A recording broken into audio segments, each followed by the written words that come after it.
right here, so that's good news. And I realised in time to not do something silly. Already did something silly, but cut it off. Right, so let's talk about splurges. Now, I'm going to define in multiple different concepts what a splurge and or treat is, knowing that I usually get some feedback about using the word treat as well, that treat is insinuating something. However, I'm going to go over it because I feel that's fair. Just shut the door just in case. So I'm going to go over it. So what is a splurge or a treat? A splurge or a treat, I think, from my point of view, is consciously, there's a word, consciously eating off plan. Okay, so consciously eating off plan. That doesn't, can I clarify, include a splurge meal, which may be a concept people have heard of before. Terminology is not a meal. Or day. Cheat day. Oh, I've not done a live on cheat days for ages. I might do that. I think yesterday was a cheat day for most people. However, that's interesting, right? Because I think most people who did overindulge yesterday know that they overindulged, and the conversations we've been having today has very much been around, oh, yesterday, the whole day was a write-off. Okay, so let's be clear about definition. I'm talking about a small off-plan decision, conscious, as opposed to a cheat day or a cheat meal, which has infinite calories and outcomes. I'm talking about planning small things throughout your week, potentially, that have a constructive influence on your overall diet or nutrition, right? So people are like, oh, why do we need to do this? Why do we need them? Firstly, because from lots of experience, anyone who doesn't have them goes bat silly, crazy at some avoidance.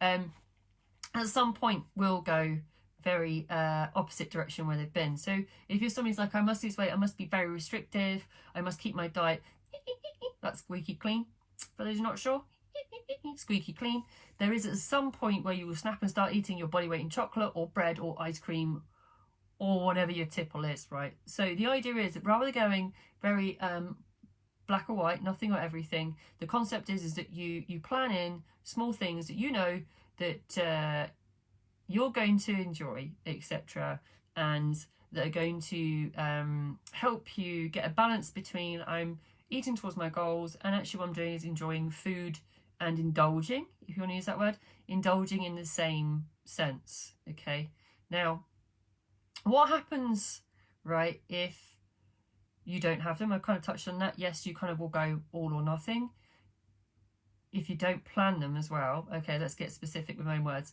If you do not plan these in, some things I tend to see is what we like to call, or we do call, not like to call, we call them lazy splurges. So lazy splurges is when something is just in front of you and you just end up having it, right? So it could, we all know that person that brings in the really nasty ass stuff to a buffet. It's there though, so you'll have it because you can, right? Because it's accessible, etc., etc. So that, in that sense, would be a lazy splurge because it's away from your the diet you're intending to build to lose weight, and it's definitely not something you've planned to have. And it's kind of like throwing calories in for the sake of it because it's there. It tend to lose control, in essence, if they're not planned or if you don't have them. So you tend to go, as I said, one way or another. So what are they? They're calorifically dense, they're moreish, and they're addictive, generally speaking. That's why it's important to plan them and to make sure you only purchase potentially what you're planning to have. Awareness of this, right, is absolutely key if you're intending to lose weight. So let's think of, and you may know your own behaviours over the last weekend. Let's take the weekend as a whole. Now, most people will either plan their splurges throughout the week, right, to coincide with their family or whoever they're living with, or they may store them for the weekend, right? Say Mother's Day, for example. Now, it can still be some unplanned things that happen with splurges, and this is where it's important to be really aware.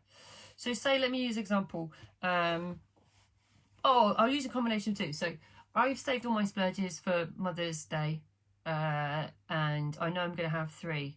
Now, 3 relatively sized ones, right? Not cheap meals.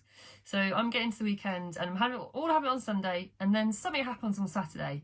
My son or daughter makes me a fairy cake or 3, or massive cupcake or a cake, and I'm going to feel guilty if I don't have it, and because they're like, oh, I made your cake, and you're like, oh, okay, I will have it. Now, there's kind of like, this is, I'm using Mother's Day example, which is, you know, a harsh example. This happens every single weekend in different variations. You have to choose then to say, right, if I choose to have this, am I going to make amendment to what I plan to have tomorrow? I'm going to keep it the same if I want to lose weight. If I want to kind of then make changes later on in the week to my food, then okay. But ultimately, whenever I see people struggle with keeping that balance between eating on plan or on to the target of what they want for whatever their goal weight happens to be, as opposed to balancing it with this food like splurges or treats, whatever we call them, it generally is very difficult to keep that in check when there's family and stuff involved, and they can be quite inflexible with it, or continue to still have them. As much as if I have a splurge on Saturday and I still have my 3 or 4 on Sunday and have a lazy splurge, you can see how it adds up in terms of calories. If I go back to what it is, that they're generally calorifically dense, they're generally moreish, and they're potentially something we had unlimited when we were gaining weight, you can see how it can start to add up, especially if you're not planning, what I'd like to say is, well, it's plan to fail, fail to plan, right, isn't it? Something like that. Failing to plan is planning to fail. That's the one, it's a mouthful, isn't it? However, it's very, very true. Now, some of the general rules of thumb, I would say, to any client who says, what is a splurge, Helen? I would say, well, let's be honest, it's probably not a bag of sprouts. It is something that you know is on the line of where you might get addicted to. So planning it means, as I said earlier, planning the size of which you're going to have it, how often you're going to have it, and the environment of which you're having it in. And the other players that might get involved in your splurge. And who do I mean by players? I mean, as I commented on earlier, your significant others, right? Are they going to influence your decisions around your splurges? If you are not planning something that you're really going to enjoy as well, I get that a lot. I see that a lot. I plan some sun bites in as a splurge. I challenge a client with that one. I mean, maybe it's personal opinion. If someone is planning a splurge and they have sun bites, I'm kind of guaranteed they're going to have something else on top of that, as well as, right? Because this is a thing we give principle with eating in this way when we're looking at like a 70-30 split or 80-20 or whatever you want to do in terms of goals. Not me this time. Didn't hear that. What, me? Someone's breaking in. If you're eating to 80-20, 70-30, you want to ensure that time you're eating away from your plan is actually something you're going to enjoy. So again, rule of thumb, if you're picking a splurge, pick something you genuinely enjoy. You're going to get involved with. It's like the example I used earlier where somebody brings in a scabby flapjack that's out of date, right? And you eat it because it's there. The challenge with that is that it's like, well, I didn't even enjoy that. Why did I even bother? You've done it though, right? And that's an unplanned lazy splurge. So then, tying this all together, then you've got to choose what you do the rest of your week or what you have your splurges for. Would you waste it on 3 scabby flapjacks? I'm selling them here, I know. There's always that one person, right? It's got the yellow sticker on and they just rip it off and bring it in. Scabby flapjack. It's true though. If you don't enjoy what you're going to plan and really enjoy it, know that you're probably going to eat something else. And you're going to end up eating more calories than you plan to because of that. Lots of people avoid splurges for that reason, I think, as well. Lots of people go, I'm not got any splurges, not planned anything. Not planned anything. No, I want a really good result. I've not planned anything. Especially when we do challenges, I see this, and I'm really discouraged this. Not planned anything. Oh, when that happens, though, they're going to end up eating stuff they're not really going to enjoy, and is going to create a lot of guilt. That's the flip side of this. Unplanned lazy splurges create the feeling of guilt. Why? Because you will think yourself into a state of guilt. I shouldn't have done that. I didn't mean to do that. Why did I do it? I didn't even enjoy it. Right? And I've talked about this a lot. How do you create a feeling of an emotion? You think yourself into that state. Just so you can think yourself angry and frustrated about things, you can think yourself into a state of emotion of guilt, which is, I'm wrong, I shouldn't have done that, I failed because I had X, Y, Z. Why? Because it's unplanned, right? Or You've planned something and overindulged, or just had it because it's lazy, right? So that's where guilt comes around when you're eating these particular things, when it's unplanned. If you cast your mind back too, certainly a few members as well, challenge you otherwise, when you are, I'll use a word because I am, for an extreme example, binging on food, the sense of guilt would be comparative to the amount of binging. So the more there was unplanned food and unplanned binging, in my experience, there is a equal amount of guilt following that, right? So it stands to reason, if I'm planning in a small splurge of which I've bought, which I'm planning to enjoy, which I've been looking forward to all week, and I know I'm going to stick to it, I really enjoy, I'm going to really engage in that splurge, am I going to feel as guilty? No, I'm not, because it's comparative again to the behaviour of which I choose to make. So am I think myself guilty? No, because my thoughts are going to be, I plan to have that, I had exactly what I planned to have, I really enjoyed it, it's one of my favourite things to eat, and I can't wait until next week where I can have another one, and I might change it up in a bit different flavour or something. Now that's a very different thought process between, I didn't mean to have that, that was too big, I shouldn't have had it, now my weight's it just goes and goes and goes and goes. So this is my main primary reason why planning splurges is key. It's not avoiding them, not having them, it's building them in, knowing where they sit in your percentage towards what you want to get in your goal and how quickly, for example. However, it's imperative that you A, have them, and B, that they are planned. And C, that you talk to your coach if you think some things are a splurge or not, okay? No question is stupid. Like, the thing not to do is to make an assumption and or not ask a question and have something anyway. Now, I'm not saying there's anything on or off the table. I'm absolutely not. However, I will always go to... There's a legit situation that happened to me 3 years ago where, and I've talked about this before, where a client sent me, and no lie, and more exaggeration, I'm just laughing, bless her, felt sorry, when I say a fingernail of chocolate that was so small, I didn't even know she would have tasted that as a splurge, because here's my splurge. It's one of my splurges per week. I mean, I was still I hadn't written a response straight away, because I thought I need some time to respond to this, because my immediate response is, no, eat more. But I needed to phrase it in a way that I could kind of give that client constructive support around it. In the meantime, another one of my clients had sent me their splurge, and their splurge was 2 waffles, 2 or 3 scoops of ice cream, I can't remember now, well that's not the issue, Nutella on top, and hazelnuts, and there's some strawberries on the side. And this client said, here is my splurge, here's my one splurge, one of my splurges for the week.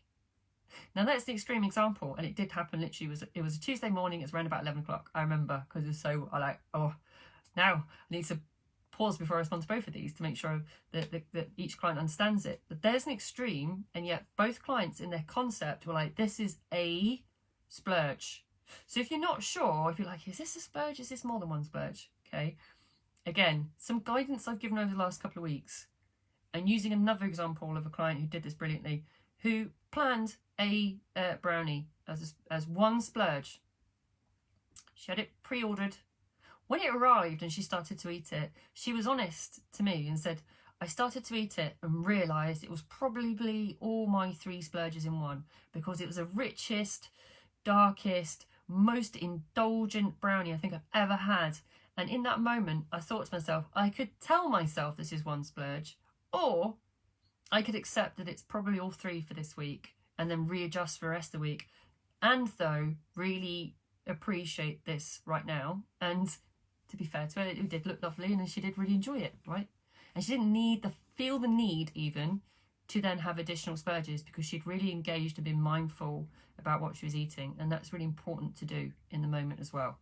Okay? So if you're not sure though, by all means, if you got one of us as a coach, please ask, and definitely ask if you're planning ahead and say, I'm planning to have this. Is this classed as a splurge or multiple splurges, right? Because like those 2 clients who sent me the fingernail and what, by the way, I from memory was 9 splurges once I'd actually ripped it all down. So 9 splurges in one photo, and I didn't even know where that would have been. Probably a quarter of a splurge, maybe.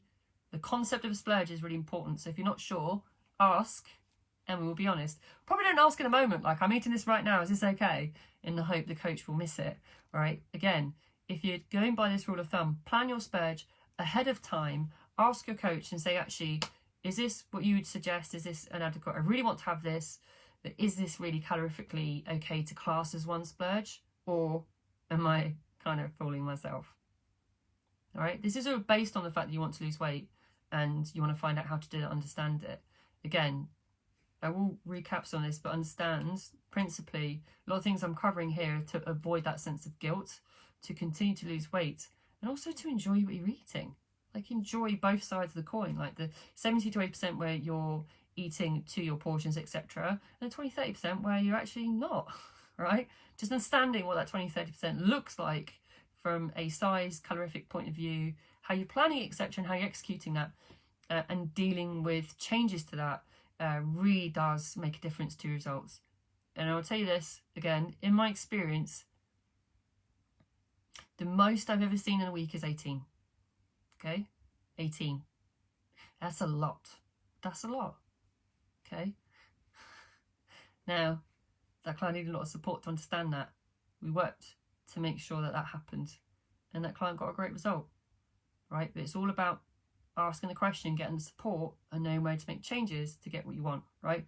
So, more else splurges, treats. All right? They're relief, right, from our everyday food. They're in that 20-30% where we can just change things up a little bit, like relax, not have to think about too much, within reason. Because what are they? They're high in calorific, they're moreish, they're usually addictive. They're probably something you really overindulged on before you started your journey to become healthier, lose weight, etc. Planning and awareness around them is really, really key. Whether it's during the week or especially at weekends, generally speaking, that's when they most commonly happen. Understanding where that sits, what that looks like, and how that can be tweaked or changed for you is imperative a lot of the times, and can really make a huge difference to someone's progress. It's not about avoiding it, denying it. If you know you've overate, you've either got to make a decision. Either I have a food amnesia, which I've talked about before, fall on my hands and start fresh the next day and start fresh on your splurges or your treats, or you reach out to a coach or you get a coach and work out what you can do after that to ensure you stay in a calorie deficit and you stay on target to lose weight, because that is possible, right? I had to write this down. Failing to plan is planning to fail. Oh, sounds so harsh, and yet it is true. If you leave your splurges unplanned, you're more likely to take them off course. You're more likely to have the lazy splurges, as we call them, where you eat without really consideration. And also, you're more likely to take off course with family members or your immediate people in your home, because they'll have their own things they want to have, right? So you may end up like being pulled in on their stuff they've got planned and not even enjoying it, right? Again, if you're not enjoying it, you're not being mindful, you're not appreciating what you're planning, is it worth it? And what happens? There's more guilt. Because you build up a sense of guilt. It's comparative to how unplanned it is. How do we create that guilt? Through telling ourselves that we've gone off course, that we've made a mistake, that we've failed, etc., etc. So the more you make yourself aware, you plan, you have what you plan, you enjoy what you have, less guilt, more results. Win-win, right? So I am back on, when am I back? I'm back on Wednesday. Good to know. So Wednesday, now we don't talk about this a lot, we talk about weight loss a lot, we don't talk about how to maintain, to keep the weight off that you have lost so far, right? No easy thing. And if you speak to Sam and I, we both agree and have done for very, very many moons that actually maintaining is in some ways a lot harder, actually. Well, certainly gaining that goal and then maintaining certainly is, and I'll go through that on Wednesday at 5 p.m. In the meantime, if you need anything, just reach out and let me know. Information on how to work with us is attached to both Instagram and Facebook. So until Wednesday, see you later.